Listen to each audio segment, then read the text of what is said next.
First, we will review the physiologic principles and the pathophysiology of these disturbances in children. And in part two, we will apply them to very typical cases that you are likely to encounter in clinical practice. The understanding of how disturbances were managed reaches way far back in history, the Talmudic period. As you can see, they understood that the organs of the human body were created to perform 10 functions, and the function of the kidney is to provide the human being with thought. If you doubt this, simply try to outthink the kidney, and you'll very soon come to understand how sophisticated its ability to think and function really is, perhaps even exceeding that of the brain. In children, most disturbances of fluid and electrolyte which reach important clinical dimensions are caused by acute enteritis. It's a very common disturbance, leading, particularly in young children, to serious dehydration. Occasionally, almost rarely, there are renal causes as the primary disturbance, such as acute renal failure and the quite rare hemolytic uremic syndrome. Altogether, the final common pathway for the disturbance is excessive loss of water and salt and ions, consequent loss of enteric fluids, and therefore the disturbance of dehydration. Before proceeding, I just want to recall that there are other conditions that can very closely mimic acute gastroenteritis and require a different approach. I've listed them on the left as diabetic ketoacidosis, acute pyelonephritis, a high bowel obstruction, the hemolytic uremic syndrome, chronic renal disease, and the adrenogenital syndrome. Each is readily differentiated from acute enteritis by the test I've listed on the right. I don't feel it's necessary to go through them one by one, but they are there to help should the challenge arise. Speaking of challenges, the material I'm going to cover is very, very difficult. It is challenging for all of us. If you knew this well, you would be a pediatric nephrologist and would not be attending this talk. Management is difficult. The pathophysiology is complex. And I offer these slides to you so that you have them in effect as a handout you can refer to should the clinical situation arise where you need to go back and review how to manage the problem. As I say at the end of this slide, if all else fails, just call a nephrologist. Boiling down a child to the essence of their fluid and electrolyte systems, you have before you a very simple diagram. As you know, children are about 60% water. Younger ones are 70% water as part of their body weight. The water, in turn, is divided into the intracellular compartment and the extracellular compartment. They are different chemically. As you can see, the intracellular compartment is larger. Each has a feedback mechanism for solute and solvent. We have ways of determining internally where things stand, and the mechanism for corrections, keeping things in normal homeostasis, are the nephrons that I've depicted below here. All the plasma water is filtered through the nephrons, leading to urine, of course, and what goes in essentially comes out to maintain homeostatic balance. The osms that are ingested from food, a hot dog is mostly salt. The fluid that's drunk, whether it's milk or soda, all of that goes into the mix, and the kidney arranges to maintain things in their normal balance. Just to recall very concretely, a third of body water is extracellular. It is in turn divided 2/3 interstitial, 1/3 within the vascular system, and 2/3 of the fluid is within the cells. This is not important because of a textbook physiology diagram. This is important because we have no access to the intracellular compartment, although substantial amounts of dehydration occur there. Our only access, of course, is through the intravascular compartment, putting in an intravenous catheter or a needle and putting fluids into there. So it's crucial that we understand how these compartments interact so that what we do in this compartment, the intravascular space, will trickle down or trickle up into the other compartments and straighten out the disturbance carefully and safely. A moment about body water. Children are more water than adults, 70 to 80% of their total body weight. We are about 60. The difference here, sadly, is the acquisition of fat as we go through life, more and more as we get older and older. I'm personally able to attest to that. So the child is pretty much fat-free and a lot more water. Here is the real difference. Extracellular fluid in the child is about 40%, 15% in the adult. This needs to be maintained at a very high volume, much more so than the adult, making young children, particularly infants, exceptionally susceptible to dehydration from gastroenteritis. The intravascular fluid is about the same. The intracellular fluid is actually a little less in the child than it is in the adult. Another very important difference, water turnover rates is fully 50% per day in a child versus only 14% in me. That means this water that's turning over, that is leaving the body, has to be replenished every day, 50% change, and that requires a lot of fluid in and absorbed. Just a moment of the theory.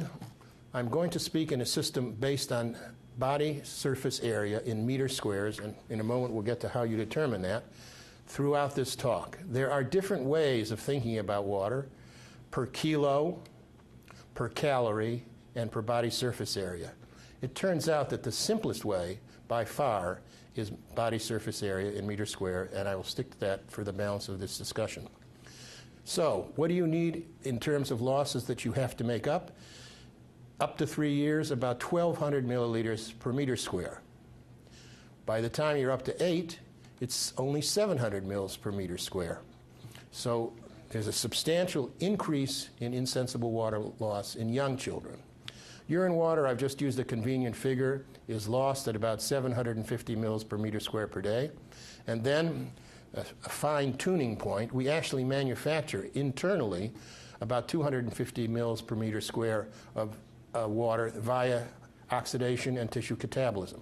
So if you add these up in a simple arithmetical way, 1,000 insensible loss, 750 in terms of urine, 250 is negative, that is subtract from the loss because it's actually the manufacture of water, and you come up with the standard net maintenance requirement of 1,500 mils per meter square per 24 hours. Aha, you say, how am I supposed to know what a meter square is? Here's a very simple nomogram, the only thing you need to carry with you in your head or your pocket or on your iPhone. For the first 10 kilos, the bottom horizontal axis is in kilos, you can see that it's essentially a vertical, 45-degree line. That's great. You could do this as 100 cc's per kilo, and you'll be correct. But the farther you get from 10 kilos, or roughly 1 year of age, the more you see it's a curvilinear function, and that's why standard use of per kilo will not work unless you divide it essentially into 3 different parts of this same curve. The typical patient we deal with, the 30-kilogram, 1 meter square patient, doesn't come through the door often enough, and what you really have to do is take the weight and find out what their body surface area turns out to be. Once you have that, and in children it doesn't range but from much beyond, from 0 to about 1.5 meters square, you then have the key to making all the calculations that will be necessary as we treat the cases. It's interesting to note the body fluids themselves have quite a variation depending on what is being lost. Take the usual case, acute gastroenteritis with diarrhea. It's about 1/3 normal with respect to sodium, very enriched in potassium at 35, nearly 10 times the serum level. Low chloride, 40, because this is not the stomach where the acid is found, but very basic. The bicarb, as you can see, is double that of the blood, and the fluid is alkaline. Looking at the flip side of this, if this is what's lost, then we know what we need to replace. About 1/3 normal saline fluid, enriched with potassium, and substantial amounts of base added to it. Contrast that with vomiting. If there were a case of pure vomiting, and there are, of course, like pyloric stenosis, again, about 1/3 normal with respect to sodium, but it's all acid, as you see, and not nearly the amount of potassium from the lower bowel. I've added here sweat and urine, just so that you see the numbers in terms of the range. But the key items are the vomiting and the diarrhea leading to fluid depletion in young infants. What do we normally need? Not sick, just running around, getting into mischief, attending school. Well, about 100 cc's per kilo per day of water, about 3 per kilo of sodium, about 3 per kilo of potassium in milliequivalents, and no bicarb requirement because between the kidneys and the lungs, the acid is taken care of. So it's basically water, sodium, and potassium that we require. Another piece of critical information in terms of understanding is that about 60% of fluid lost during an enteritis bout is extracellular. About 40% of the loss is intracellular. That is not important to know in the actual management of patients, but as we derive the underlying physiologic principles that enable us to treat the sick child, these come into play so we understand what is lost, where, and how much. Total body weight, which is all we are going to consider, total body water, which is all we are going to consider, is about 60% of total body weight in the usual child, but the young child, the infant, it's 70%. A lot of water. How should we approach this? Well, the usual. The clinical assessment begins with a history relating to this illness. Many points that are obvious. Is the child awake or not? Vomiting or diarrhea? Any urine? If the child's in a diaper, it's particularly easy to know if they've wet the diaper. Did they get this infection from someone? What type of infection did the someone have? If possible, we would like to know the weight loss and whether their behavior is normal or beginning to tank. Examination, critical. There are numerous points that enable us to assess if the child is getting worse. Loss of weight, mucous membranes that are very dry. If you stick your finger inside the mouth of an infant and it feels like sandpaper, something is very wrong. Skin turgor, if you put your thumb on the fontanelle of an infant with an open fontanelle and the first thing you encounter is the corpus callosum, this child is very dehydrated. Behavior is a very helpful item. Children who are dehydrated lie there like a dish rag. They're not getting into their usual trouble. Labs are many. I'm not going to go through all of these, but a standard laboratory evaluation certainly is necessary if a child is admitted to the hospital, and even on an outpatient basis, some of these may be helpful. Electrolytes, renal function, sugar, calcium, and most importantly, evaluation of the urine so that we can ascertain whether there is something unusual and unexpected going on. Finally, with regard to stool examination, I am no fan of stool examination. Whether there's pus or blood, whether the cultures are warranted, rarely has much to do with the management of the acute dehydration disorder. They may be of interest epidemiologically. Let's move along to the qualitative assessment. And here we come to 3 categories, all dependent on the serum sodium level. Now, when do you get a serum sodium level? We'll come to when labs are warranted, but most children seen in the outpatient basis, in the office, do not warrant blood tests. But if the child is beginning to manifest obvious symptoms of dehydration, behavior, clinical findings suggestive that this is more than the usual case, one does need to get the electrolytes, and the other items may be warranted on the previous slide. And then we divide children up pretty much as Caesar said of Gaul, into 3 parts. Hypotonic, a sodium below 125, isotonic or normal between 130 and 150, and finally hypertonic over 155. Just a side comment, most of what we see is isotonic dehydration. There is some hypotonic dehydration, and very rarely do we see hypertonic dehydration. And that's good, because almost all of the death and destruction resulting from dehydration is in the category of the children who are hypotonic. Hypertonic children require expert management. If you haven't done it before, consult somebody who knows what they're doing, because there's all sorts of trouble that can erupt. I very simple-mindedly put together a review of what happens at the cellular level. I've taken the red cell, one of the least sophisticated cells in the body, doesn't even warrant a nucleus. It's a sac of fluid and electrolytes. Normal osm is 300. If we subject that red cell to hypertonicity, hypertonic dehydration, as you can see, it shrinks. The water is sucked out by the excessive concentration of osmolar particles in the blood.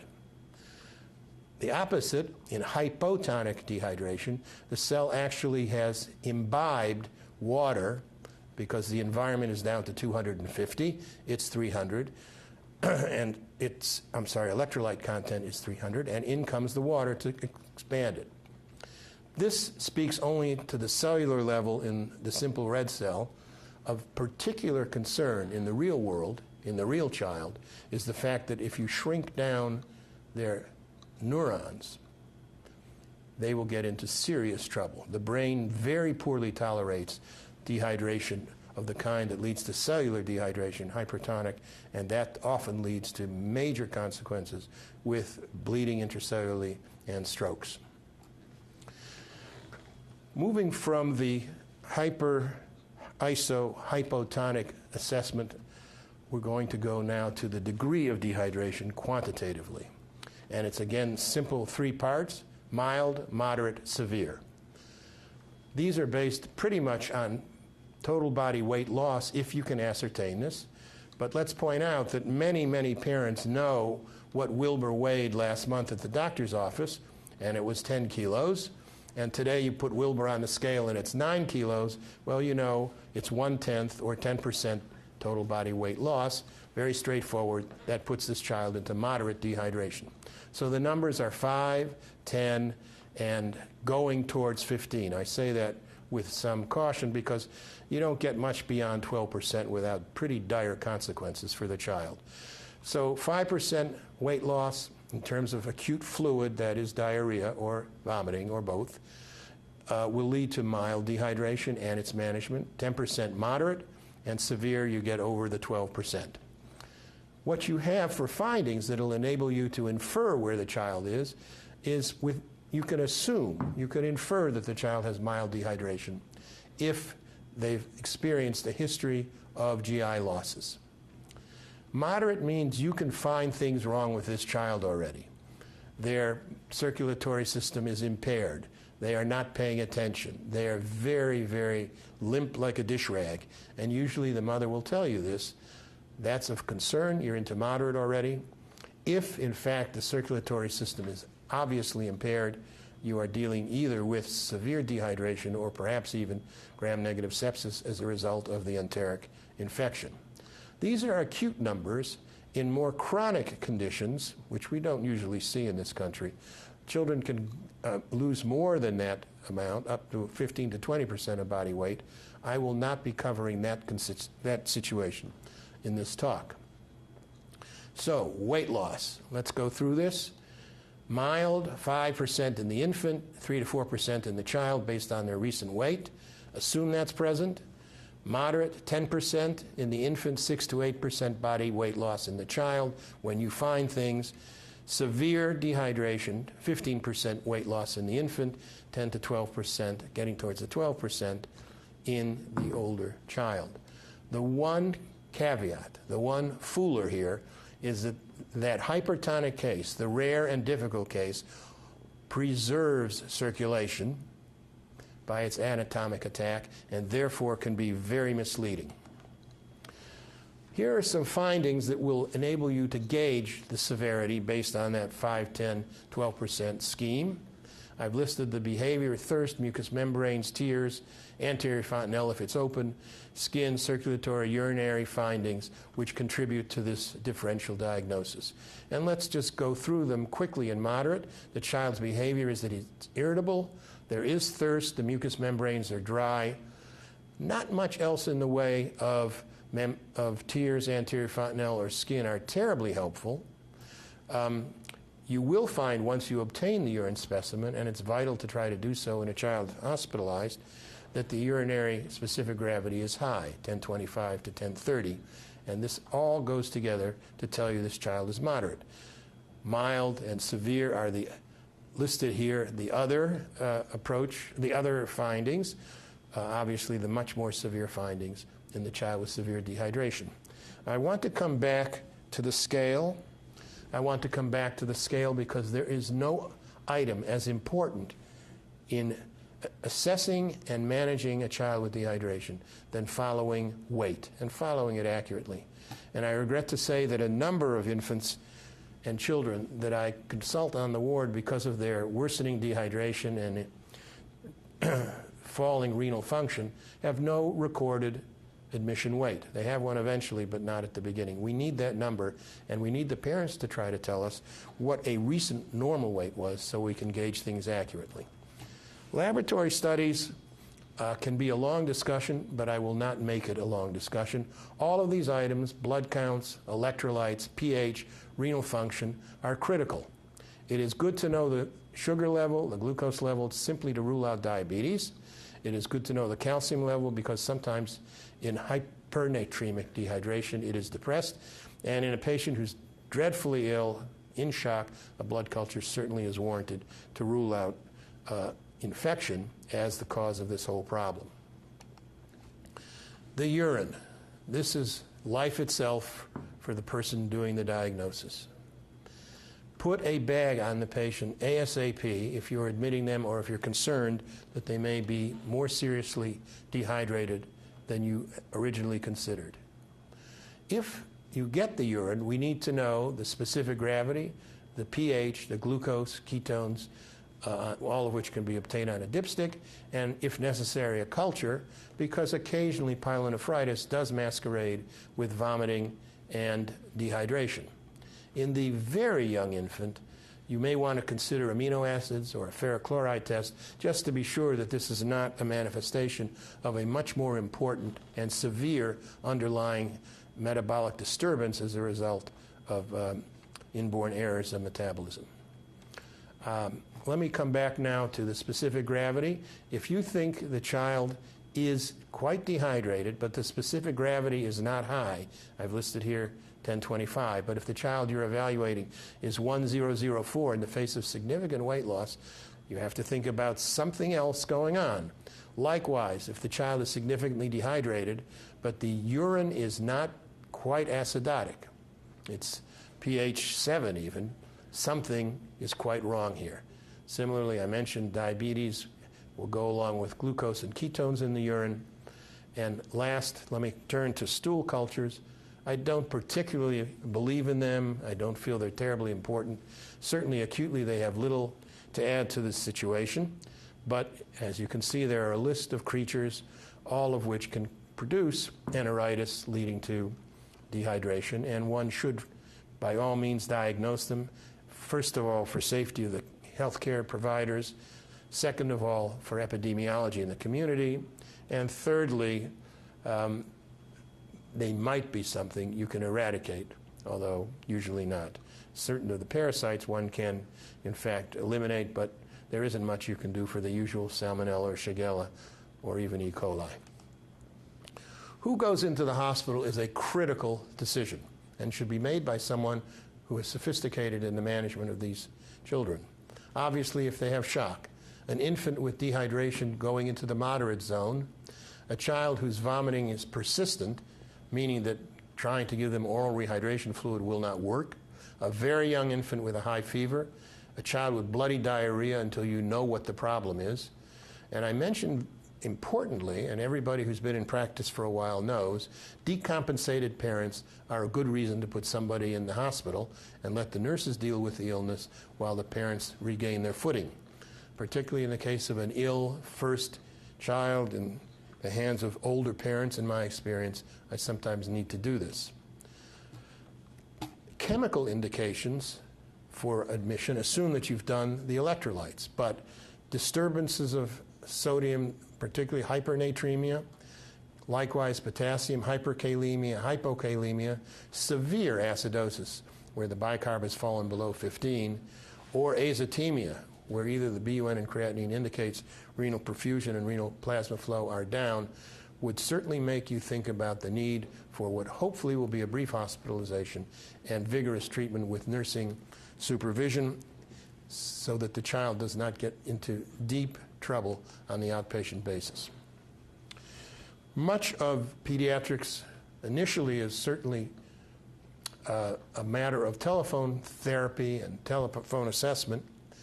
And once you have satisfied yourself that the child is not in dire straits, there needs to be some sensible advice to the parents. Sometimes they don't know, sometimes grandma has her own recipe, and you like to know what it is the child is being rehydrated with. And the best way to go about it was with a standard available oral rehydration fluid. Pedialyte is one, Infolyte and Lytrin are a couple more. They are generally available either in the pharmacy or in the supermarket, and they are specifically designed to replace what's being lost. This is safe as long as there is daily follow-up and hopefully weights. The first aim of what we are all doing is to restore circulation and turn the job over to the kidneys to straighten things out. They will accomplish this far more reliably and in a more sophisticated manner than you and I can. The kidney will restore normal body fluid composition.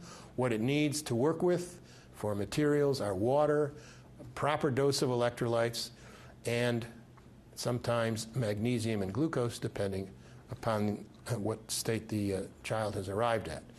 But I cannot sufficiently emphasize what we need to do is get the problem to the kidney, give it the tools to do the job, and then get out of its way. So let me summarize some of the basic issues we have covered in the assessment of the child with enteritis and evident clinical dehydration. We need to know quantitatively. Mild, well, that's probably an outpatient management with close follow-up. Moderate, probably an inpatient management. Severe, inpatient management with consultation from somebody who does this for a living. And again, this is based on body weight loss. So a 10-kilogram child, a 1-year-old child who's lost half a kilo is mild, 1 kilo is moderate, and rarely do we get into the zone of 1.5 kilo loss, severe dehydration. The other axis we have to assess in any child who's ill is the tonicity or the qualitative loss based on serum sodium. 130 and below is hyponatremic. 130 to 150 is isonatremic or isotonic. And if the sodium exceeds 150, hypertonic disorder, it warrants a call to a professional who has done exactly this before. Managing your first hypernatremic dehydration, a child whose sodium is 168, is not something to undertake by yourself. Oral rehydration. There is a WHO, a World Health Organization fluid that has been devised for the third world. It's available in the United States. I prefer you not use it. If you do, dilute it 2 to 1. The child needs to be monitored with respect to weight and behavior daily. If breastfeeding, they can resume breastfeeding after about 8 hours of oral rehydration therapy. And after about 24 hours, if they wish, formula, I usually suggest soy or a brat diet, bananas, rice, applesauce, and then refeed. Once the diarrhea subsides, I recommend avoiding lactose for about 24 to 48 hours, that is, giving the children milk, because it can be poorly digested and reactivate diarrhea. Obviously, there are available lactose-free milk products now. Every supermarket has them, and that'll take care of what to give. What about the oral rehydration solution itself before they get back to eating food? Well, here are the 3 common ones that are in the marketplace. Pedialyte Rehydration Strength, Pedialyte Regular, and Infolyte. These are just brand names. But let's look at what they're made out of. I'll take the bottom 2. Pedialyte and Infolyte are about 1/3 normal with respect to sodium. They are enriched with potassium. They have low chloride because the anion contains a lot of base, and they contain carbohydrate in the form of dextrose. This is about, as you may recall, what diarrhea water consists of. It's about 1/3 normal with respect to sodium. It is enriched with potassium, and it has a lot of base in it. That's why this works so well. It is replacing exactly what's being lost. You can think of Pedialyte as simply watery diarrhea that's been strained and cleaned and cleansed and detoxified and sterilized, and then just put back into the infant as a replacement. The dose, in mild dehydration, about 50 cc's per kilo in the first 4 hours. In moderate dehydration, 100 per kilo in 4 hours added to that for a total of 150 oral rehydration solution. And anything beyond that that the child wants in a bottle can simply be water. But those are the doses you would like to get in, and as you can see, this is a front-loaded policy. We want it to go in early so that the circulation has a good chance to restore itself and bring the kidneys back online. These are specifically the chemical makeup or the composition of a variety of items that are on the market specifically for dehydration, the first part of this chart, and then items that many people use in dehydration, ginger ale, Pepsi, Coke, Kool-Aid, etc., to show you why some work and some don't. As I mentioned, Pedialyte, 2.5% carbohydrate, a third normal sodium enriched with potassium and having bicarb in it, is pretty much the benchmark. And as you can see, other than the WHO solution, they are mostly geared to that range there. Pedialyte, Litrin, Infolite, Resol, REHYDRATION, they're all the same. However, when you get to the soda fountain, ginger ale, almost no sodium, Pepsi, Coke, no sodium, apple juice, no sodium, no potassium, no base. These are not good for rehydration. In truth, they're not good for anything for children, but specifically, they are not good as rehydrating agents. They're attractive because they're sweet. Most older children will drink them very happily, but they don't do the job. Who should not be rehydrated orally is an important consideration. If the circulation is impaired, if there's a significant electrolyte disturbance, if they are chronically ill with enteritis, not acutely, and you can see this on your examination, if their vomiting is just going to bring back up everything you give them, no point in trying oral rehydration. A child or an infant who has evident central nervous system disturbance is not one to be giving oral fluid, and a very young infant, especially with a high fever, should not be on oral rehydration. Finally, and obviously to anyone who's been in practice, disorganized parents who are having trouble coping with anything should not be asked to take on a sick child who requires careful attention and repeat monitoring. So, let me summarize with this slide here.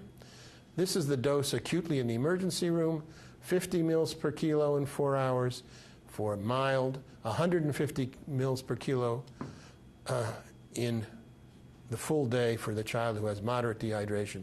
This can be done in the emergency room or at home by capable people. Contraindications we've just gone through. Make sure that you're not trying to provide oral fluid for an infant who is at such risk that it will not do the job. So that takes us to the patient who's now been either admitted to the emergency department or to the hospital ward itself. If they seem shocky, now this is not like an adult where shock is perfectly evident from blood pressure and pulses, but if to the experienced eye of a pediatrician, the child appears shocky, 20 to 30 milliliters per kilo of D5 Ringer's lactate. That's what you want to administer. And you want to administer it fairly quickly. D5 Ringer's lactate mimics plasma water, not enteric losses. And what you need if your circulation is not doing its job is plasma water. You then continue running with a keep the vein open sort of IV at 10 per kilo per hour until you get the laboratory test back and have a better idea of what you're dealing with. For repair, moderate dehydration, 2,500 to 3,500 milliliters per meter square per day. Now recall, normal maintenance is 1,500, so this is double maintenance. And for severe dehydration, basically 2.5 times normal maintenance at 3,500 to 4,000 milliliters per meter square per 24 hours. In cases of hypotonic and isotonic dehydration, the ones that are readily treated in an ordinary ward give about half the total fluids in the first 8 hours and the last half in the next 16 hours. The solution to use is multiple electrolyte solution once we have ascertained that the potassium is normal. If there's ongoing high fever, if there are ongoing losses enterically, that is, the child is having watery stools every 2 hours, you have to up the amount of fluid going in to compensate for that excess loss that the child is experiencing. Commonly used IV solutions are listed here in terms of their composition, and I start with multiple electrolyte solution. There are a number of proprietary brands. It doesn't matter which one your hospital contract has brought you, but it's MES. Has 5% glucose, sodium 40, potassium 35, and base in the form of acetate and phosphate of 35. Again, mimicking exactly what's being lost per rectum in the diarrhea. Out goes the diarrhea, in goes the cleaned up diarrhea water, and that's why it works. We've talked about Ringer's lactate, which is appropriate only for acute resuscitation of the circulation, not for restoration of lost fluid. The rest of these are in the hospital, are often available, and sometimes inappropriately used, particularly, for example, normal saline. Well, normal saline has a sodium of 154, too high. It has no potassium, it has no calories, and it has a ton of acid in the form of chloride. It doesn't belong in any part of the management of a child who is dehydrated. Likewise, I've left out the discussion of a whole list of available IV solutions that do not belong in our armamentarium to treat the child who is dehydrated. But let's turn now to parenteral fluids. First, always weigh the patient. We'll come back to why this is so critical. We'll come back to why I get so exasperated when I don't find enough weights. I can find vital signs every 15 minutes. I can find innumerable measurements of a variety of electrolytes, but I can't find the weight. It does exasperate me. If shock is present, or there seems to be no urine output by history, that is dry diapers for the last 10 hours, give the 20 to 30 D5 Ringer's lactate, as we spoke, IV fairly quickly, following all the time what's going on with the blood pressure. Then, continue running the D5 Ringer's lactate at a slower dose, 10 mils per kilo per hour, until you have the laboratory picture back and can formulate a reasonably good plan of action based upon what the problem turns out to be.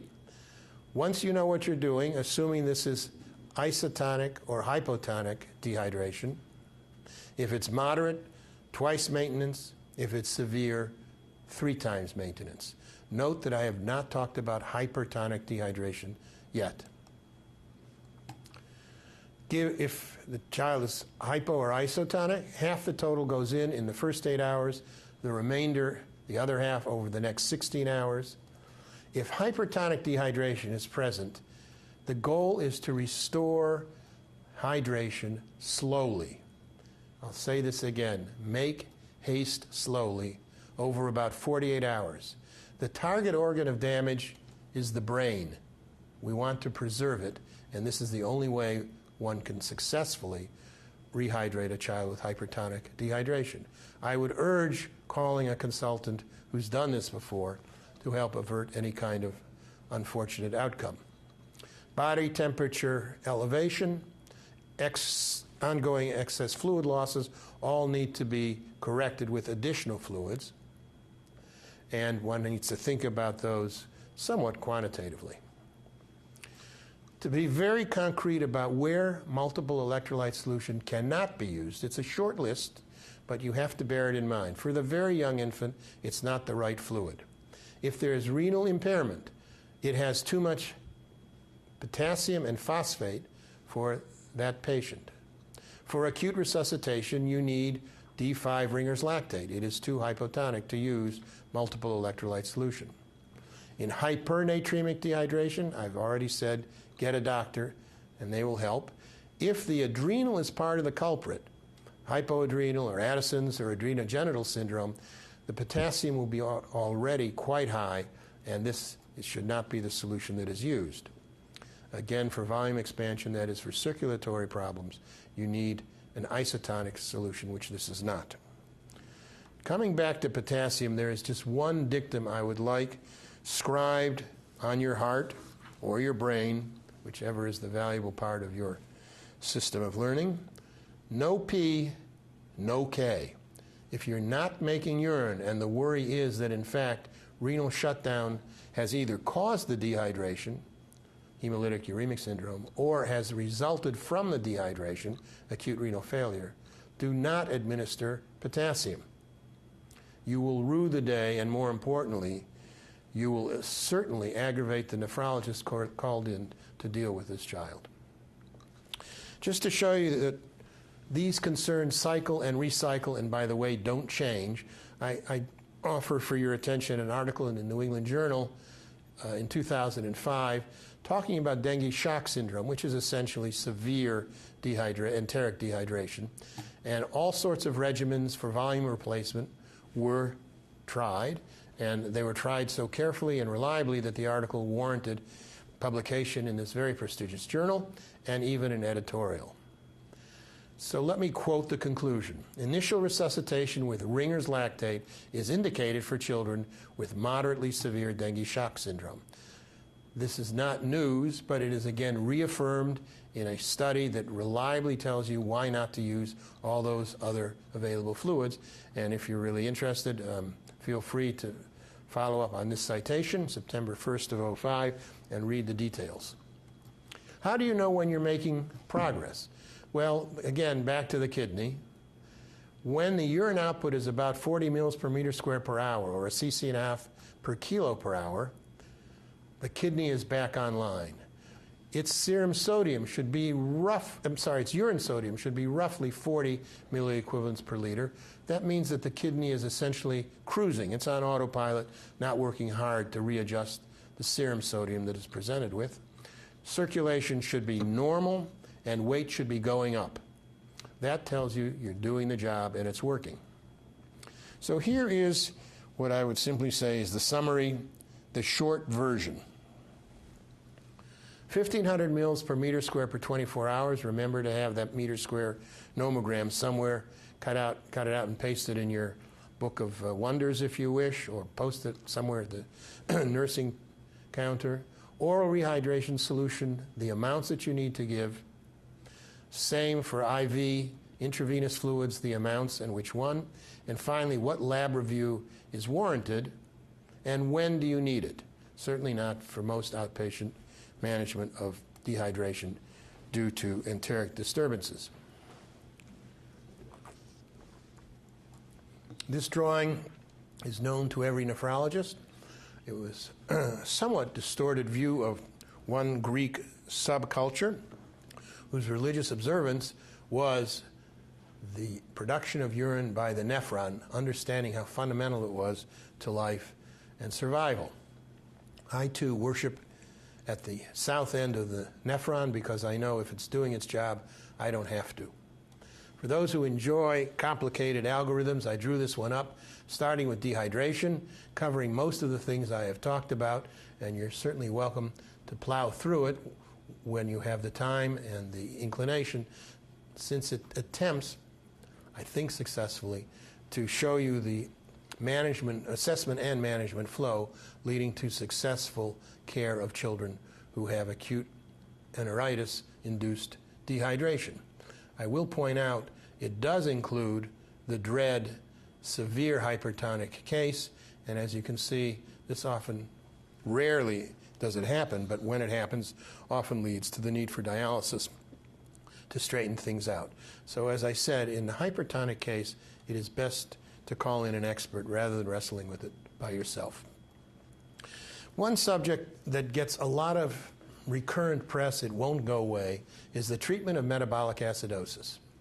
And I'm going to summarize my own experience and try to dispel the notion that this needs to be argued back and forth until it gets to a Supreme Court. If the pH is below 7.25 in an infant, young child, and the serum bicarb is less than 15, that is of sufficient concern to think about management. If the pH is less than 7.25, treat with 1 to 2 milliequivalents per kilo of sodium bicarbonate and just run it in. Find out why the child is so acidotic, that is, to be sure it's not some inherited disorder of metabolism. get the circulation back online and consequent urine output flowing. And then, I will not go into this, if your concern is that there is a persistent bicarbonate, we have what we call a bicarbonate space. It's a fiction, but it enables calculation, which is about 40% of total body weight. And you can calculate how much it would require to bring the child from whatever their measured current bicarbonate is back to a normal of 25 by infusing bicarbonate intravenously. This should replace half the deficit in 8 hours, the remaining in the next 16 hours. Often you don't need to complete the treatment because renal function will return earlier than 24 hours. You don't give sodium bicarbonate as an infusion by itself. This is added to the intravenous infusion going on to treat the dehydration. So that's how you treat metabolic acidosis.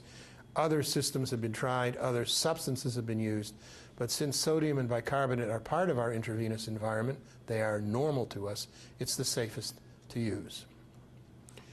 I'm now going to move on to the second part of this presentation, which is how do you apply this to actual cases, particularly the cases that are common rather than the very rare and very vexing cases.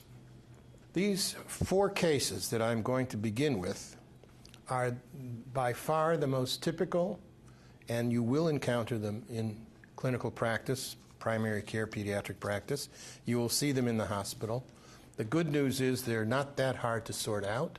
The other good news is that they generally do very well.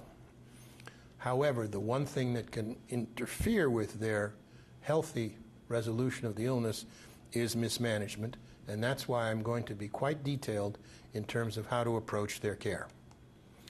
Case 1. A 2-year-old girl has had 2 days of diarrhea. Both parents have the same. She has no fever. Her stools are watery green. A very common summer presentation. What further data do you need?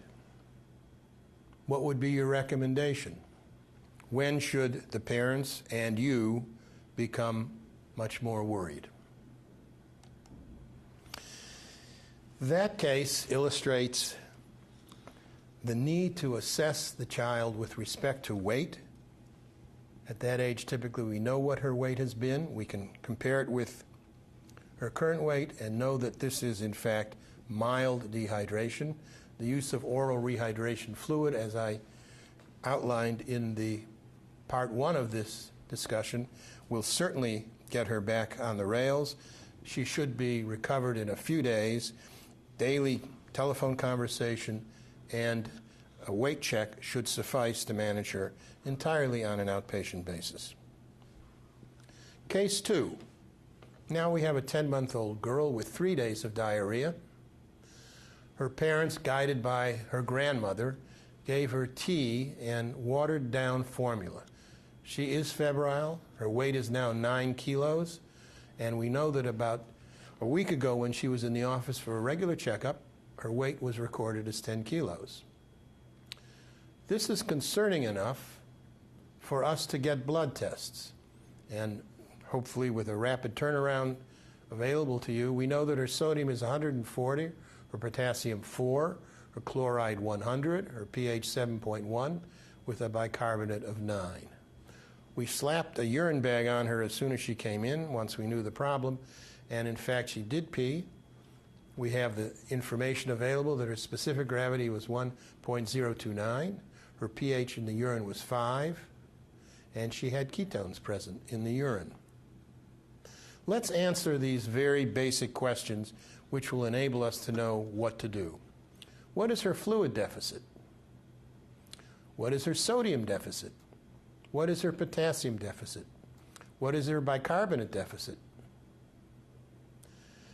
If we have those in hand, what would her maintenance fluids be? And then we will go into treatment. First of all, let's agree that at 10% dehydration, she warrants a brief hospitalization at the least, assuming she's otherwise normal and responds nicely to our parenteral treatment with fluids. And I want to go to number 5 in my questions here first. What would her maintenance fluids be? Well, let me confess, this is, of course, a trick question. Her maintenance fluids are her maintenance fluids, always. Whatever she's doing, whether she's sick or ill, that's the same maintenance. What changes in her will be what we need to supplement her maintenance fluids with in order to enable her recovery. So looking at what she needs in terms of her treatment with fluids, since she's 10 kilos, or should be 10 kilos, we're going to go at 100 cc's per kilo, which would be 1,000 milliliters per day of D&W, so she has some caloric intake. She needs about 3 milliequivalents of sodium per day, 3 milliequivalents of potassium per day, and no bicarbonate at all, because the kidneys and the lungs will straighten out her acid-base balance on a continuing basis. That's what they were designed to do. So the answer is, we've got A. B is incorrect, although everything else is the same, except it says there's a maintenance requirement for bicarbonate. There is not. There is a treatment requirement, but not a maintenance requirement. And 1,500 mils in this item C is incorrect, because that's giving her 150 cc's per kilo per day, which exceeds anything required on a maintenance basis. It may well be that we need that kind of volume for repair of her dehydration, but it is not her maintenance fluids. And the principle of our treatment is she needs maintenance fluids, she's ill, she needs replacement fluids, we add them together, we figure out at what pace we need to administer them, and that is her treatment. Item 6 is what we're going to attempt now. How would we treat her with intravenous fluid over the first day, considering the volume of the water and additionally the electrolytes she needs for repair? So, 10% isotonic dehydration. We know she's isotonic because her sodium came back normal. In a 10-kilogram child, let's calculate the theory of what we would like to do. I would like to emphasize at this point, we do not go through this drill calculating the theoretical requirements of every kind of disturbed hydration case in children, because it's unnecessary. The point of my exercise in doing this in such detail, such annoying detail, is to show that the theoretical, that which we would like to give in our precise anal retentive way, in fact is taken care of very nicely by the first principles that we apply without doing the arithmetic. It just works out. If we do the restoration of circulation with D5 Ringer's lactate, followed by multiple electrolyte solution, once we know the potassium is not elevated, it just works out. Of course, that's why those fluids were designed as they are. So, I've gone through the calculations to show you what her apparent sodium deficit is, 84 milliequivalents. How did I get that? Well, we know she's lost 1,000 milliliters of water. That's her 10%, 1 kilogram weight lost acutely. Where is sodium distributed? It's a question of ECF, excuse me. It's a question of where is fluid lost. Well, about 60% of fluid lost is ECF. That's where the sodium lives. So that would be 600 milliliters of her loss was ECF. At 140 milliequivalents per liter of sodium, it comes out to 84. The same calculation with potassium, except using the intracellular compartment, yields a loss of 60 milliequivalents. Her bicarbonate deficit is something that requires a little bit of dancing around and clapping of hands.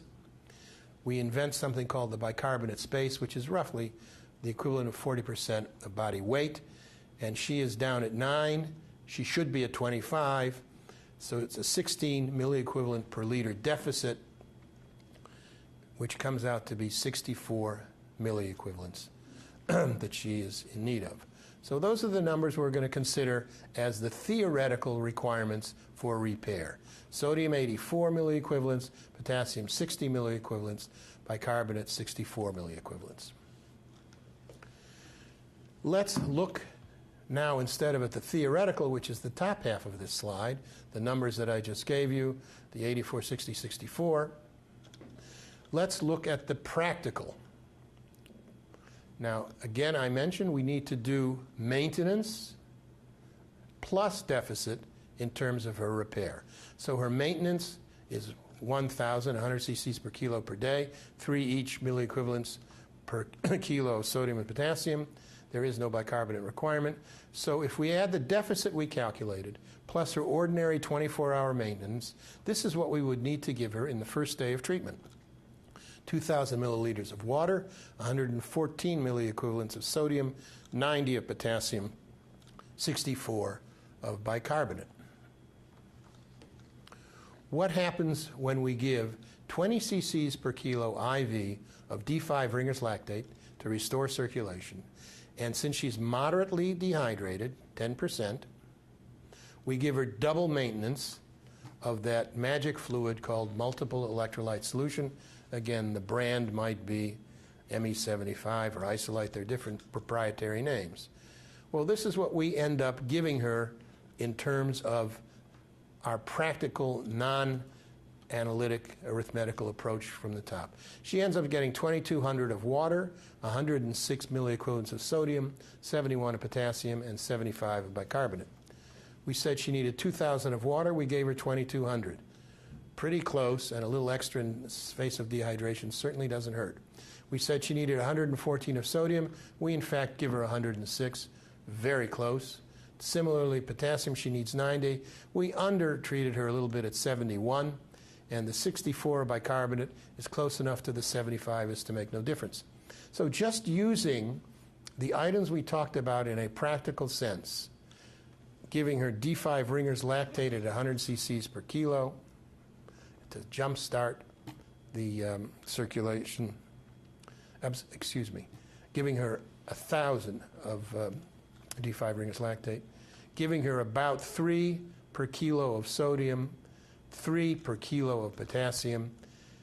That gave us exactly what we wanted in our collection in multiple electrolyte solution plus D5 Ringer's lactate. And lastly, the bicarbonate in the D5 Ringer's lactate provided the base slightly in excess of what she actually needed. So with mindless algorithm, that is initial repair of circulation with D5 Ringer's lactate, followed by multiple electrolyte solution, half in the first 8 hours, the next half in the 16 hours. By the end of the day, she is back right where we would like her. Kidneys functioning, electrolytes replenished, bicarbonate used to readjust her pH. And that takes care of her. In the event something is wrong, chances are pretty overwhelming that we have missed a diagnosis. And that doesn't happen with isotonic dehydration, so I'm not concerned that something is amiss. In this circumstance, that same girl, that is 10% dehydrated due to enteritis, was being cared for by her well-meaning grandmother who gave her skim milk that had been boiled. It is very hard to stamp out that urban rumor that children who have diarrhea and an upset stomach should be given boiled skim milk.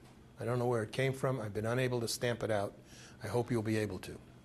Her skin turgor is pretty fair, good pulses. She's febrile to the point of 39 degrees centigrade. What do you think her electrolyte pattern is going to be? Sodium 130, 145, or 160, and the chloride balancing it electrically. What about the relative sodium and free water loss? What about the potassium deficit? What would her maintenance fluids be?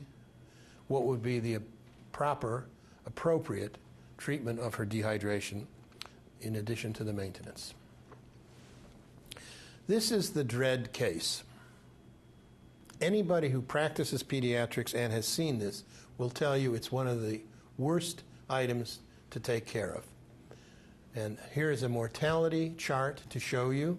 Just take the acute mortality chart. This is an old Finberg study when they were first sorting everybody out. Sad to say, all the ICU has done is reduce this a little bit, but not eliminated it. But this had a mortality rate in the late 1960s into the early 1970s that approached 40%. Now, let me be very specific. These are children whose sodium was 150 plus.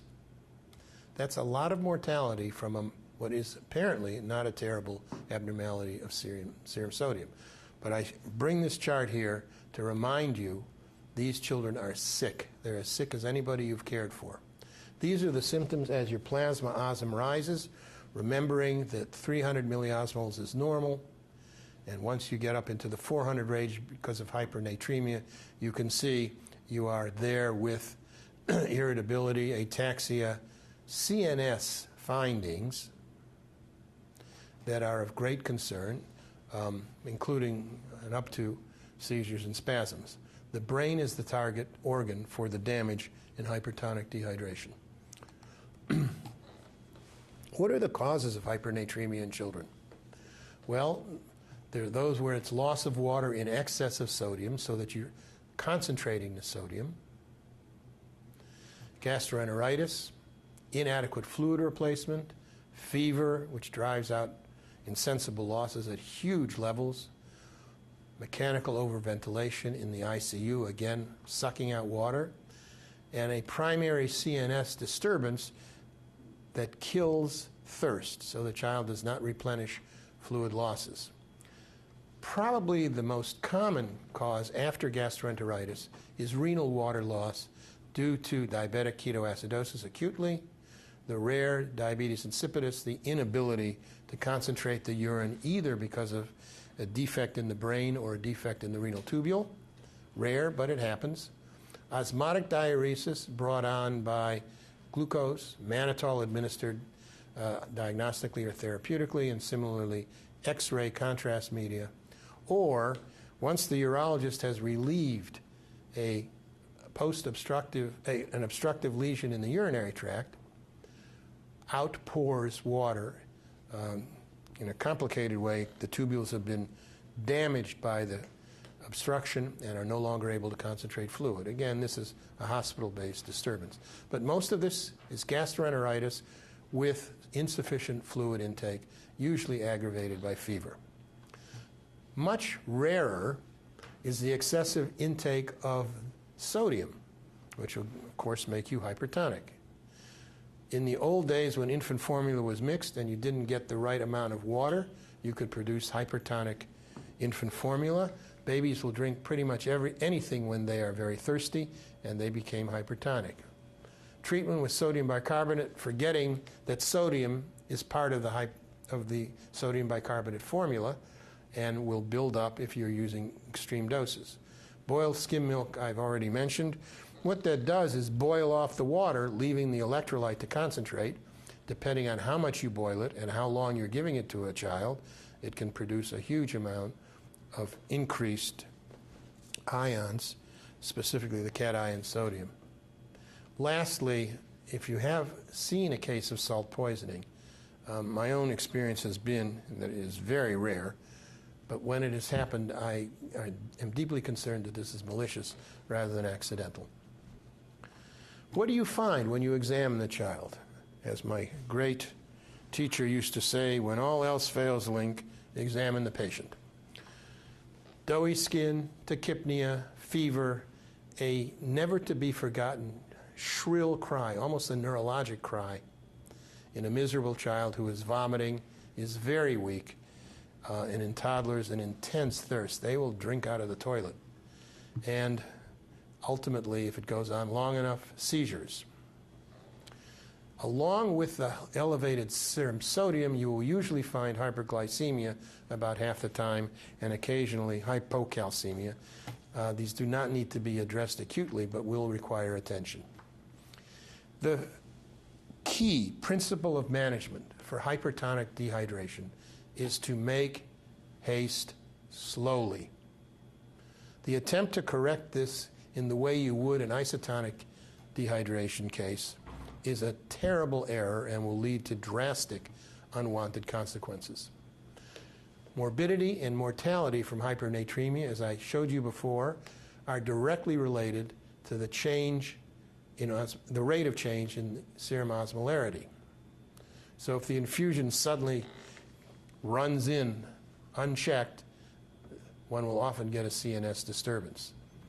Too rapid correction floods the intracellular space with water. Don't forget, those cells have a lot of electrolyte in them. Their intracellular osm is very high.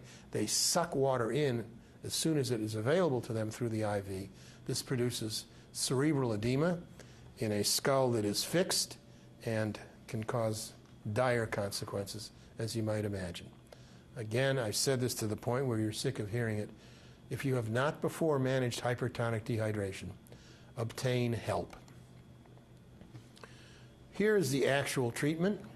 If the serum sodium exceeds 180, peritoneal dialysis is the only practical approach to getting that sodium down. Just decide that that's what you're going to do and marshal the necessary talent and equipment to carry that out. Shock is pretty unlikely. I don't think about it as a big problem, but 20 mils per kilo of 5% albumin would be the approach there. You're not going to have to do this. Again, we revert to Ringer's lactate, D5 Ringer's lactate, with 10 to 20 milliliters per kilogram in order to get circulation boosted a little bit so that the kidney can begin to excrete the unwanted ion.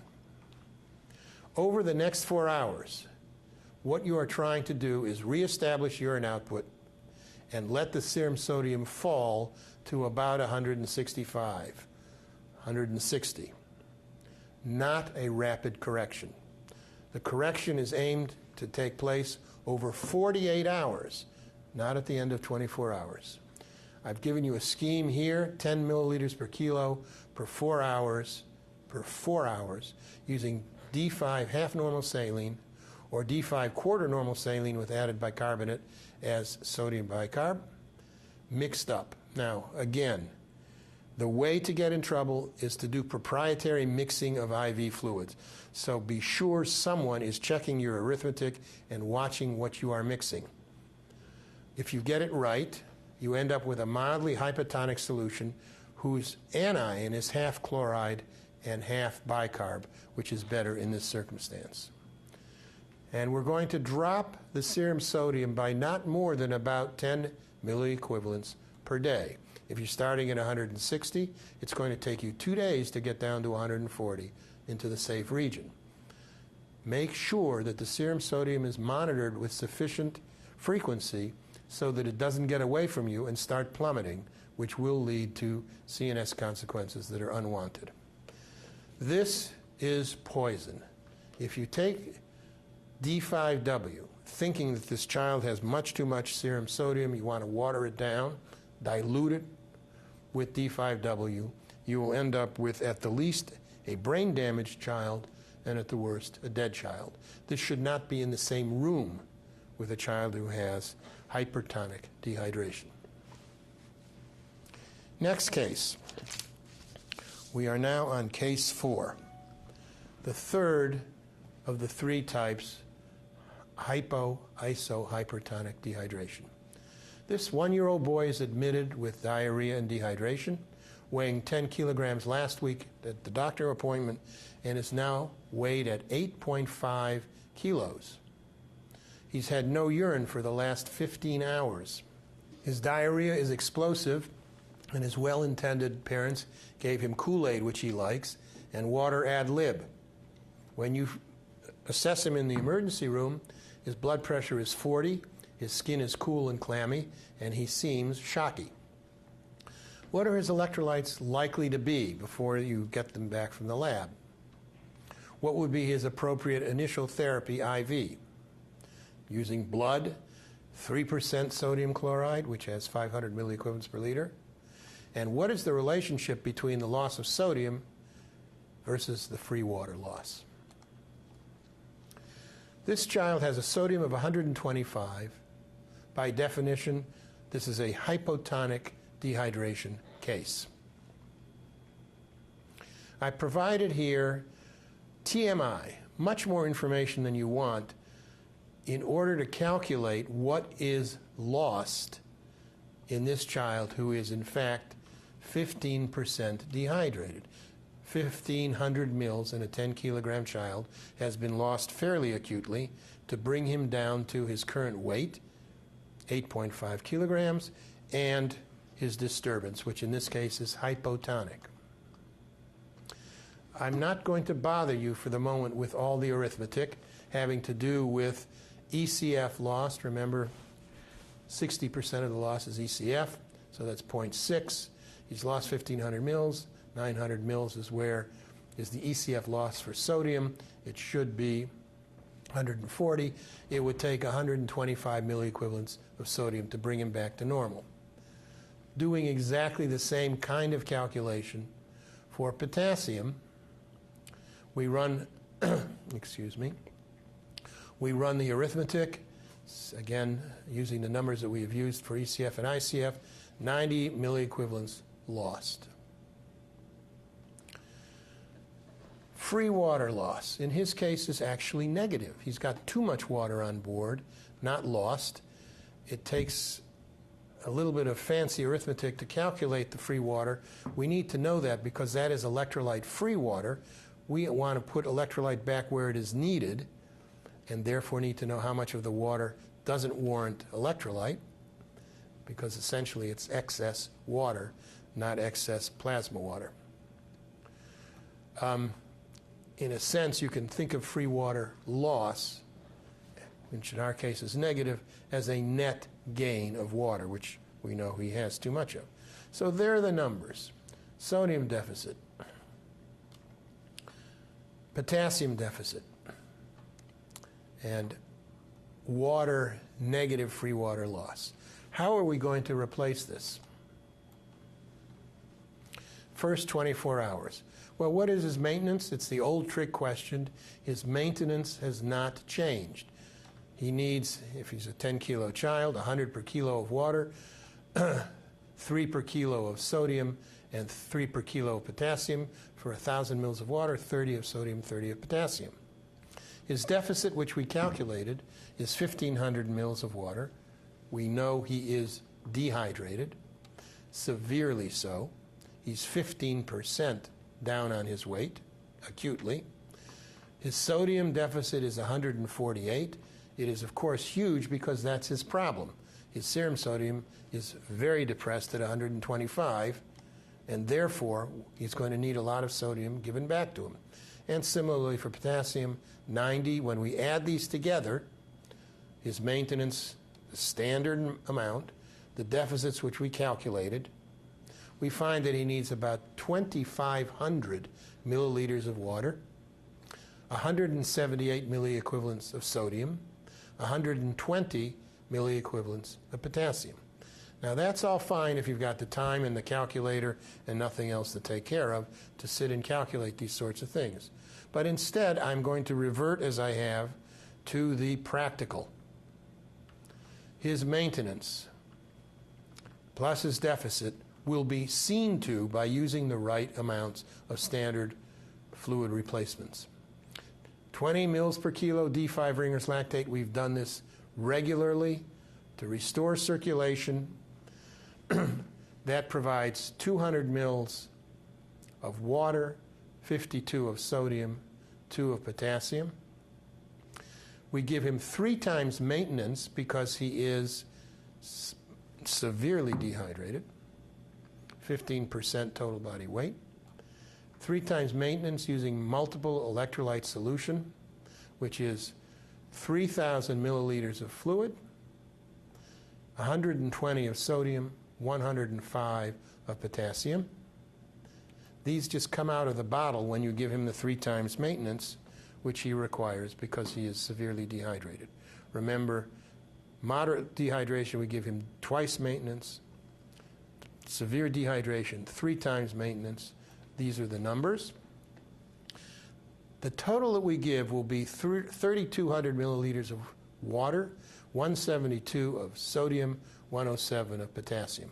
If you look at the electrolyte deficit and what we are giving, they almost match perfectly. It's a trivial difference in the potassium and no difference in the sodium.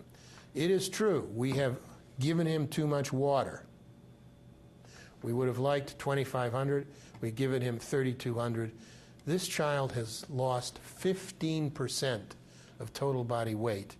Giving him extra water is not going to cause trouble as long as as long as we are providing adequate electrolyte, and we certainly are, 172 milliequivalents of sodium in a 10 kilogram child, and potassium. That is going to correct him reasonably quickly, over 24, 30 hours, and he'll do fine. Now I would like to compare, to get a sense of the quantitative differences in the scheme we have used for hypotonic, isotonic, and hypertonic dehydration. That is the qualitative assignment in these three possible disturbances, so that we know what is happening. Taking the standard, easy case, isotonic dehydration, as this child, 10%, had lost 1,000 mils. The water situation was balanced because the sodium was normal. We replaced 84, the loss was 84 of sodium and 60 of potassium.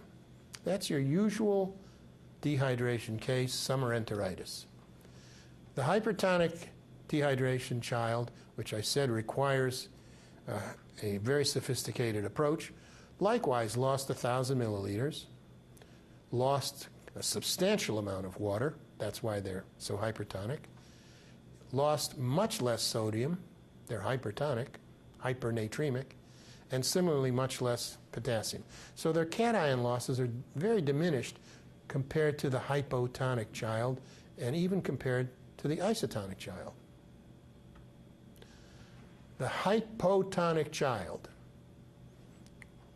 was 1,500 milliliters of water lost because of such severe dehydration, and you can see this was all about electrolytes versus the hypertonic child, which is not all about electrolytes at all. Huge differences in what their chemical problem turns out to be, and that's why their management is different. Hypotonic, isotonic will get better on the standard approach, bring back the kidney, provide the substrate for it to work with. It will straighten out over 24, 30 hours. Hypertonic, a completely different picture. They don't need the electrolyte. They need a slow reinfusion of fluid so that the brain does not suffer unwanted expansion of its cells. Here are some cases that are unusual. There are special clinical problems for fluid and electrolytes. The child with polyuria, we talked about hypernatremia, congenital adrenal cortical hyperplasia, who typically do get dehydrated, but there's a huge potassium problem there. Renal tubular acidosis, children who are severely acidotic on the basis of impaired renal function. The syndrome of inappropriate ADH secretion, which is very rare. Mostly those children are diagnosed in the hospital. Pyloric stenosis, very early in life, severe vomiting. The obvious point here is that they will vomit themselves into an alkalosis, and their treatment needs the replenishment, ideally of hydrochloric acid, which we don't give intravenously or orally, but if we give them sodium chloride, they will offset their alkalosis. And then finally, a much more complicated circumstance of impaired renal function and the very great care needed in treating these patients because their ability to excrete excess ion or excess water is dangerously compromised. I'm going to go on to the next case, and at that point we will complete this particular talk, although there are other cases in the material that's available to you. A 15-month-old boy with right otitis media, common enough diagnosis, presents with 7% dehydration by weight after about a day's worth of mild vomiting, but no diarrhea. A very canny pediatrician thought that this child was much more ill than one would expect from an otitis media, and decided to draw electrolytes, and was quite surprised to find the serum sodium was 153, the chloride 112, bicarb 23, normal potassium, and an elevated BUN. In the face of this evident dehydration, this was not subtle, 7% total body weight, and elevated sodium, the pediatrician decided urine was necessary for assessment of the case. He obtained a urine specimen, did the dipstick in the office, which gave him the immediate answers that the specific gravity was 1005, alkaline at 6.5, with a trace of protein but no sugar. This disrupted his thinking. This wasn't viral illness that caused a little diarrhea, that caused a little vomiting, and happened to attack his middle ear. Something else was going on. Besides which, why should a child with otitis media have 7% dehydration? Even if you treated that child with Augmentin and really gave them wicked diarrhea, it would take a long time to get this level of disturbance. And the child had not been treated. So the thoughtful pediatrician said, wait a minute, specific gravity 1005 in the face of 7% dehydration cannot be normal. This kidney is misbehaving. And he came to the conclusion rapidly this child had polyuria. The most concentrated he could get was this 1005. And there's a whole differential diagnosis we can think about.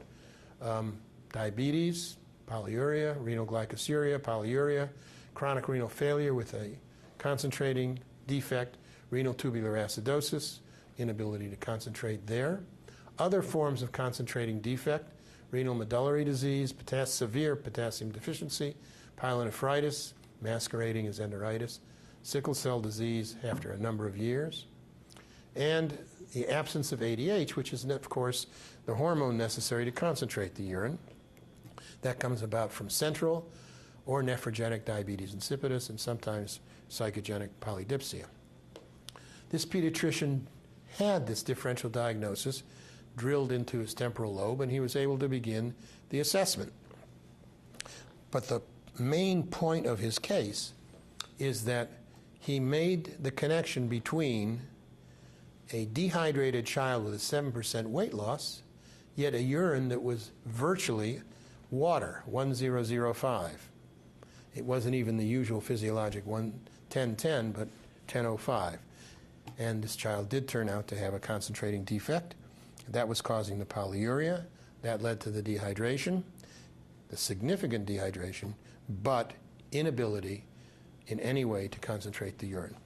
The next case we will discuss is a second example of hypertonic dehydration, slightly different, and I'm going over it not because it was not that we did not cover it before, but because it is such a complicated circumstance. I want to emphasize just again how challenging it can be to take care of these children. This is a 10-month-old boy. He's had 6 days of diarrhea, treated unfortunately with a homemade concoction with some sugar and salt. He's vomited all his feedings and has become progressively more lethargic. Parents were concerned principally because of that, brought him to the hospital. He was unresponsive and was admitted. The history was he had not urinated for at least 12 hours. His skin turgor is good, but somewhat doughy, thought the house officer. His eyes were markedly sunken. His eyeball tension decreased. Physical examination disclosed his weight at 7 kilograms, a temperature of 102 Fahrenheit, a pulse of 130, breathing at 45 per minute. Blood pressure was good at 80/60. He was unresponsive to ordinary painful stimuli. Electrolytes sent off stat showed a sodium of 168, potassium 3.7, chloride of 122, bicarbonate of 8, a BUN of 70, a creatinine of 1.3, with a calcium of 8.1, and an acidosis with his pH at 7.15. He obviously has hypertonic dehydration and is a rather typical case. He's young. He's been treated with, unfortunately, unhelpful management of his diarrhea, and he is beginning to show the ill effects on his brain. What should we do? The first thing, as usual, after our clinical assessment is to try to quantify what he is missing. not his maintenance, but what his deficit is. I will not go all through these calculations. You can go through them based on our previous discussion. But his volume loss, he was 8 kilograms. He's now 7 kilograms. He's lost 1,000 milliliters of water, 20 of sodium, 14 of potassium, and 54 milliequivalents of bicarbonate. We are going to try to bring that sodium down below 165 rather rapidly over 6 or 8 hours, but not correcting him to normal in anything faster than 48 hours. The principle is to give half of his total deficit plus his maintenance on day 1, the second half of his total deficit plus maintenance on day 2, so that we are aiming to restore him to normal fluid balance and normal electrolyte status over about 48 hours. And a big sign posted over his head on the crib says, do not drop his serum sodium by any more than 10 milliequivalents per day. That's to remind everybody. Given his fever, we would add about 10% per degree centigrade of fluids for maintenance. Here is his treatment over 48 hours in the absence of fever. We've reviewed this already. Day 1, day 2, 48 hours. The theoretical was a replacement of 2,400 mils of water, 62 milliequivalents of sodium, 56 of potassium, and 54 of bicarbonate. What we actually delivered using that same old regimen, 20 milliequivalents per kilogram of D5 Ringer's lactate to ensure a good circulation, and then giving him quarter normal sodium, quarter normal sodium bicarbonate, that is a half normal solution with respect to sodium, but the anion split between base and chloride, and maintenance per usual every day with a half of the deficit repaired on day 1 and the other half of the deficit repaired on day 2. We use D5 normal, quarter normal saline, added to it a quarter normal potassium bicarbonate. He needs some potassium, and he certainly needs the bicarbonate. Day 2, the same maintenance, and the other half of the deficit we had calculated using D5 quarter normal saline. Comparing the theoretical on the bottom line to the actual, the amount of water we replaced was exactly on the mark. We gave him an excess amount of sodium, not that it was a huge amount of sodium, but an excess amount of sodium, about nearly 40 more than he needed. Potassium, a little less than he actually needed, and pretty close on the bicarb. So again, the use of a standard D5 Ringer's lactate for resuscitation of circulation, followed by, in this case, a carefully designed half-normal sodium solution, but the anion split between bicarbonate and chloride, restored him to normal electrolyte and normal fluid volume over 2 days with no adverse consequences. That is the third case of hypernatremic dehydration we have discussed. It is not possible sufficiently to emphasize the challenges of taking care of those infants and the need to obtain sophisticated consultation. Case 7 is about a 3-week-old. That's a young pediatric patient who now has lethargy, poor weight gain, and difficulty feeding. He's tachypneic, he's irritable, and he looks ill to the seasoned eye. He's dehydrated, he's barely responsive in his mother's arms. By palpation, his blood pressure is 30 with a weight of 3.35 kilograms, down from 3.75 kilograms when he was born. Remember, this is 3 weeks now, and all he's done is lose nearly half a kilo. Other than hyperpigmented nipples, no other findings come to mind. Blood studies showed a severely depressed sodium at 115, a potassium near lethally elevated at 10, chloride of 85, BUN of 57, a creatinine of 1.3. Because of the severe elevation of potassium, we obtained an EKG which showed the expected widened QRS form, spiked T waves, and what seemed to be first-degree heart block. What's wrong with him? Why is his sodium so depressed? How do you replace his fluids? What do you do about that seriously elevated potassium beyond 10? It's worth noting if this happened acutely to an adult, they would almost certainly die. This is a 3-week-old. His ability to respond is remarkable, and he will do well if we get the diagnosis and if we get a correct treatment plan in place promptly. Other than the hyperpigmented nipples, recalls to mind that famous, undoubtedly apocryphal story. Mrs. Lincoln, other than that, how did you find the play?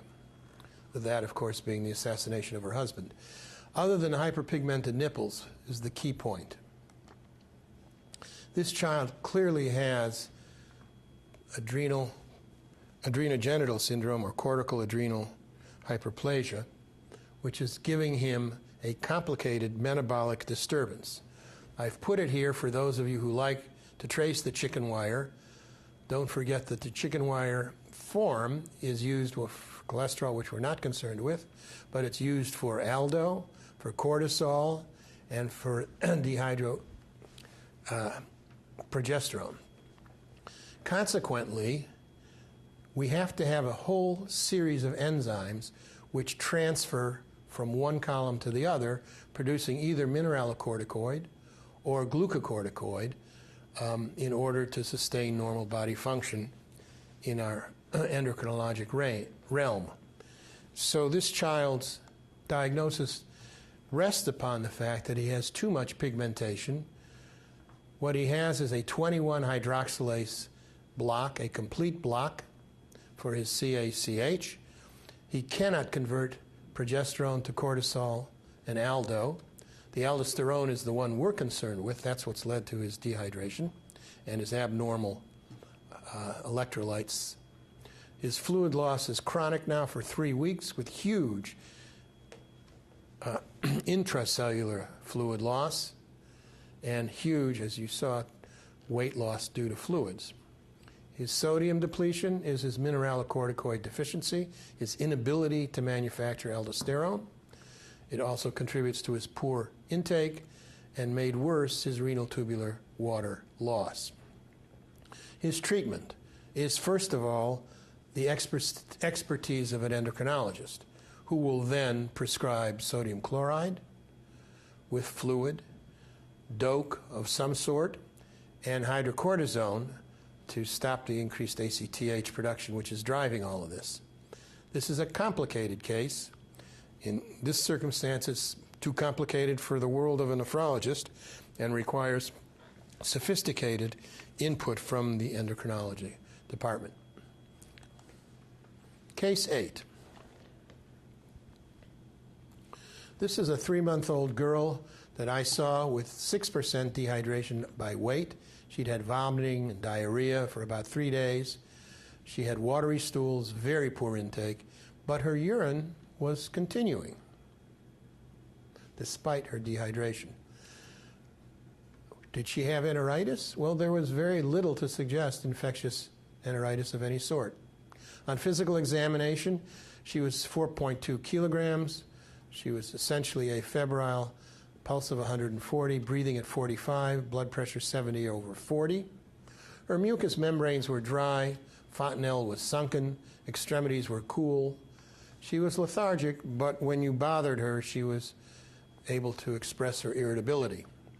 So this 3-month-old girl was certainly dehydrated.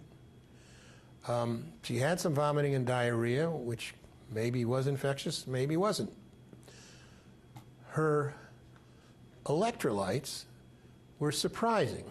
A sodium of 156, potassium of 2.9, chloride of 133, a BUN of 58, a creatinine of 0.8. Her urine, when obtained, had a specific gravity of 1011, was alkaline at 6.5, and had traces of protein and sugar on the dip. Her bicarb came back at 8 milliequivalents per liter. What is her acid-base disturbance? Well, there are many confusing clues here. Looking at the electrolytes, she's certainly got way too high sodium, low potassium. She's acid with a chloride of 133, and suggestion very strongly of impaired renal function with elevated BUN and creatinine, although it could represent dehydration in a 3-month-old. Her specific gravity was 1011, not very impressive, certainly not what one would expect physiologically for her degree of dehydration, and particularly an item that leads to mental consternation is that she has a chloride of 133, quite acid, and a urine pH of 6.5, a relatively alkaline urine for her plasma pH. So what is going on here? Does this electrolyte profile suggest anything in terms of diagnosis? Well, it sure does. This child has renal tubular acidosis with, as we noted, a very low bicarbonate. She's acidotic. A normal GFR. In her case, her BUN was elevated, although her creatinine was closer to normal.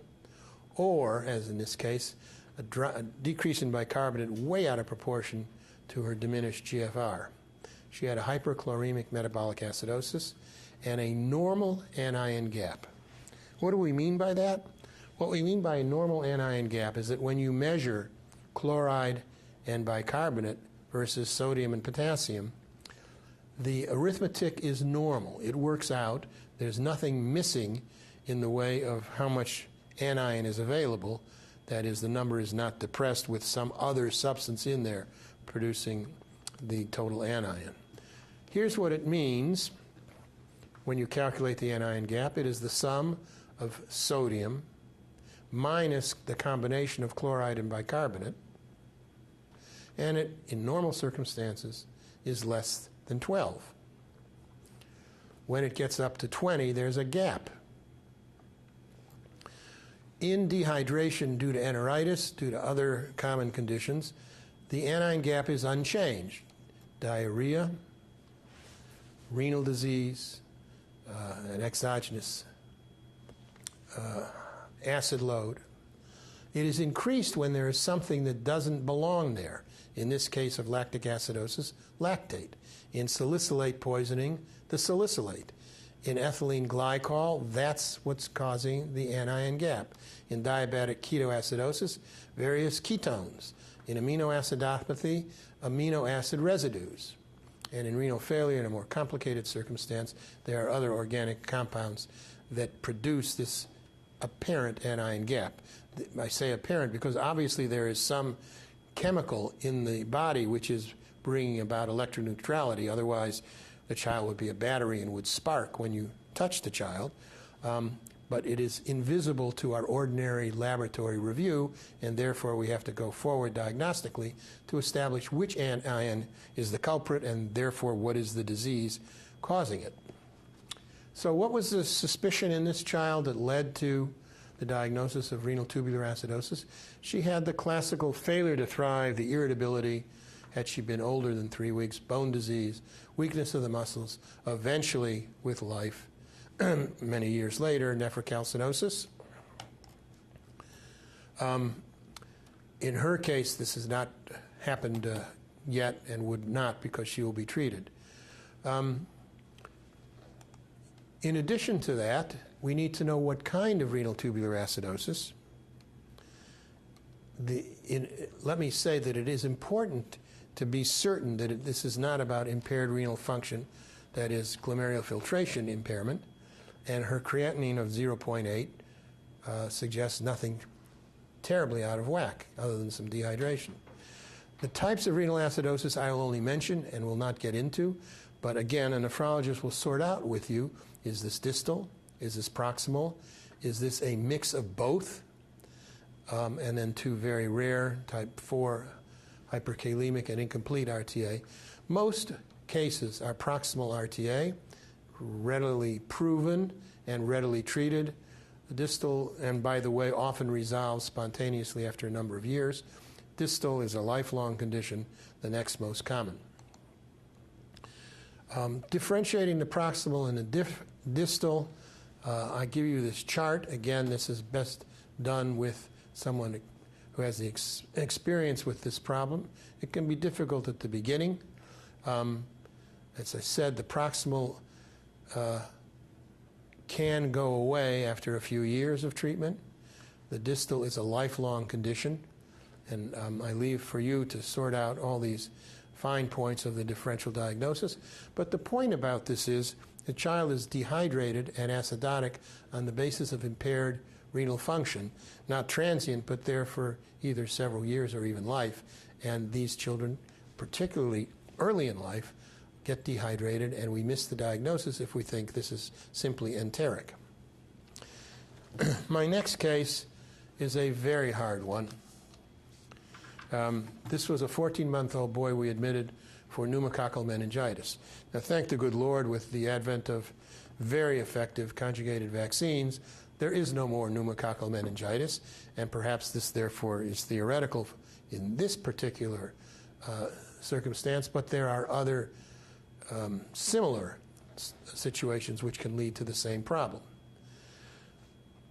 This child, of course, was put on antibiotic therapy at high doses. What do we need in the way of intravenous fluid cover? Well, anyone will tell you that in the case of meningitis, one needs to restrict fluids to avoid increased intracranial pressure and its adverse consequences. The child rapidly became afebrile and improved, developed a tonic-clonic seizure after 4 days. Weight had increased, puffiness around the eyes. Urine output had decreased dramatically over the 2 days, despite the ongoing infusion of fluid. And what do we think is going on? How would we do a laboratory test to sort this out? Well, one thing is clear. This child, all we have to do is weigh the child, is retaining water, and has, as a consequence, inappropriate ADH syndrome. The cause of the water retention in this case is renal. ADH being produced excessively, water intake or intravenous fluid going in, the water stays in the body, the ECF increases, you get puffy, serum sodium falls, of course, as it's diluted, but this is aggravated by the urine volume falling as the ADH acts upon the kidney. The urine osmolarity goes up as the water is retained, and consequently there's a rise in serum sodium, in urine sodium as measured. This all is attributable to the inappropriate secretion of the ADH brought about by the meningitis causing it. The diagnosis, you see hypoosmolality, hyponatremia, these are dilutional, urine that refuses to concentrate properly in the face of excess water retention. And that's a real clue that something is wrong in terms of the hormonal action of ADH. Urine sodium matches intake despite hyponatremia. That is to say, you continue to pee out sodium over the day in exact proportion to what you're getting despite hyponatremia. So you're not responding to the stimulus of hyponatremia. And no other cause of diluting capacity. This has been a normal child hitherto. And when you restrict the water, the renal sodium wasting likewise goes away. If you can measure it readily, and we can, we find that plasma ADH is not suppressed when we would certainly expect it to be physiologically. The causes are numerous. Central nervous system disorders, as in this case. And there are a variety of these central nervous system disorders, including, as in our case, meningitis or encephalitis, etc. Pulmonary, primary pulmonary disease, most commonly in the bad old days or in the third world today, due to tuberculosis. Finally, not relevant to pediatrics, but in the adult world, bronchogenic carcinoma is well known to produce this particular disturbance. Moving on, I wanted to cover two things: the drugs that can cause this, because you need to look through them, particularly if the child is in hospital, and then conditions which seem to be inappropriate ADH secretion but are not. So obviously, ADH-like drugs will produce inappropriate ADH, vasopressin, oxytocin. Chlorpropamide, vincristine, and cyclophosphamide used by the oncologist produce this disorder. Excessive use of loop diuretics, less often used in pediatrics, particularly in young children, cloffibrate, carbamazepine, flufenazine, and amitriptyline, the last three being either seizure or psychiatric medications, also produce this circumstance. And by the way, I should add that these drugs produce it in physiologic doses, not in drug toxicity, but in the ordinary doses we use. Now, before we can be satisfied that this is entirely about SIADH, we need to be satisfied that there isn't chronic renal failure. There isn't excessive use of loop diuretics particularly.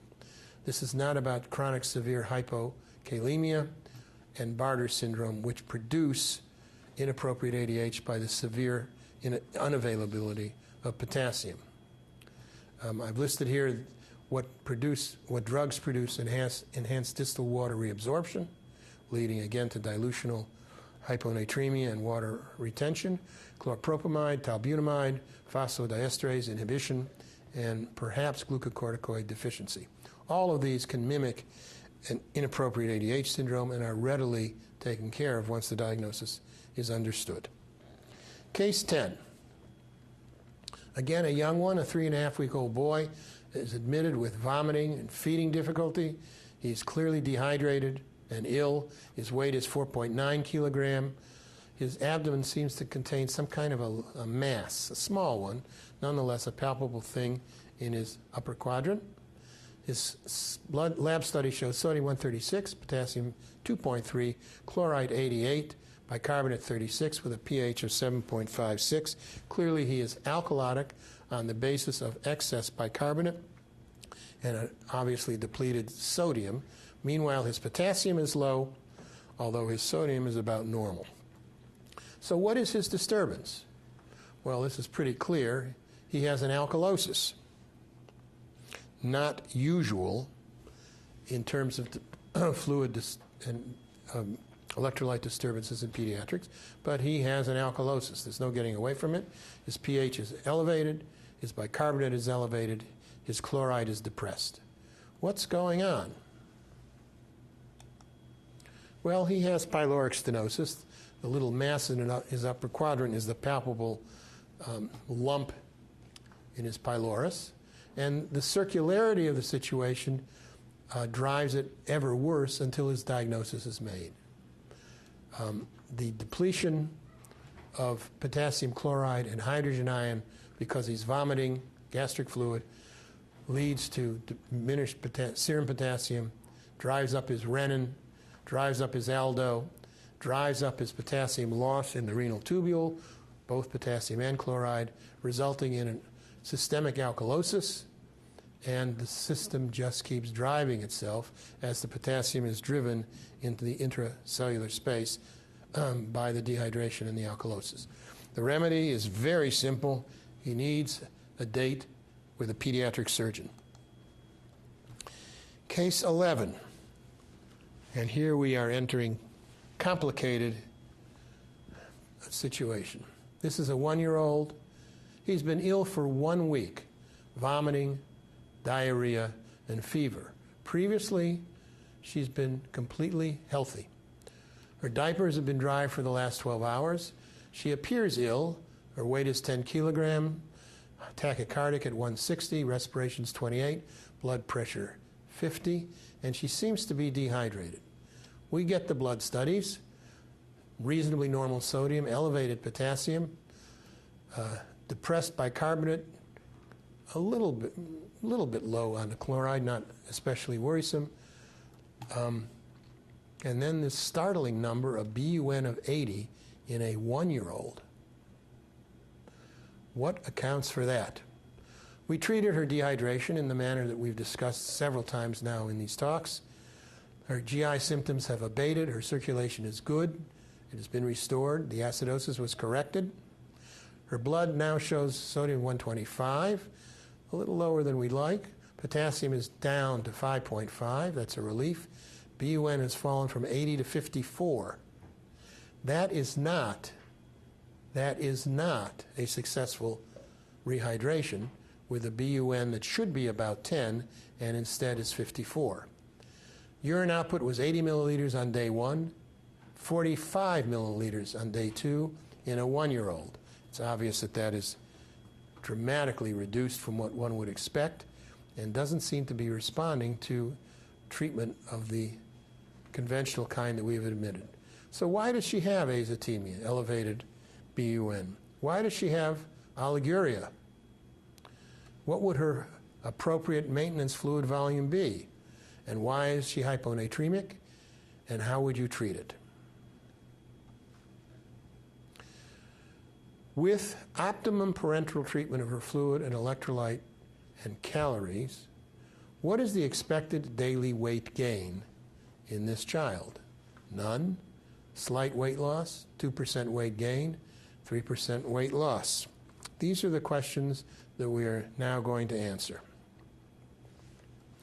There's no other explanation for her urea nitrogen at the high level, whether 80 or 54, other than the fact that this child has acute renal failure. We don't know why, but we know that she has acute renal failure. Because you have to shift all of your management once that is the diagnosis, we have changed the fluid volume. It's not 1,500 mils per meter square per 24 hours, but 400, plus whatever urine she makes. If she makes a lot of urine, we give her a lot of fluid. If she makes almost no urine, as this child is doing, we don't crank up the water we're giving her because it will just be retained, giving her edema, hyponatremia, etc. So if she's 10 kilograms, she's about a half meter square based on that nomogram you have. So she gets 200 of fluid for per 24 hour, plus her urine output, which was about 50. So she gets 250 mils per 24 hours. Now you say to me, that's certainly not adequate. But it is adequate if you're not losing it. And she is not putting out urine. Her hyponatremia is due to her increased total body water. She's had too much water going in for her kidney to excrete adequately. And the treatment of her hyponatremia is not to give her sodium, but to reduce water intake until her weight is back where it should be and her sodium rises to a normal level as the water is restricted. What we would expect from a daily weight change is a very slight loss. 0.5% would be nice. 1% is about as much as you would tolerate. Why is this? Well, she's catabolic. We are not giving her sufficient nutrition, and we are trying to restrict her intake, that is water, in order to allow the excess that's accumulated to be dealt with. So we would expect her weight to go down. We are not giving her the normal maintenance she requires in hopes of rebalancing her fluid and electrolyte disturbance while we attempt the diagnosis to clarify what is wrong with her, what is the differential diagnosis, and how do we deal with it. This material, as I said, is very challenging. This last case requires, in fact, a pediatric nephrologist. The pathophysiology in acute renal failure is quite complex. The management is extremely difficult, with complications like hyperkalemia leading to serious disturbance of heart rhythm and other adverse consequences. This is not a case where we would expect primary care physicians to be able to manage the disorder. The key in this case is to recognize it, and knowing that the child, first of all, seems sick, and second of all, that led to the obtaining of electrolytes, the exposure of the fact that this child had a BUN of 80, only falling to 54, all added up to this is acute renal failure. The manifestation we are seeing is the dehydration, and the electrolyte disturbance, but it's time to call somebody who is expert in this field and sort out what the details are and how to proceed.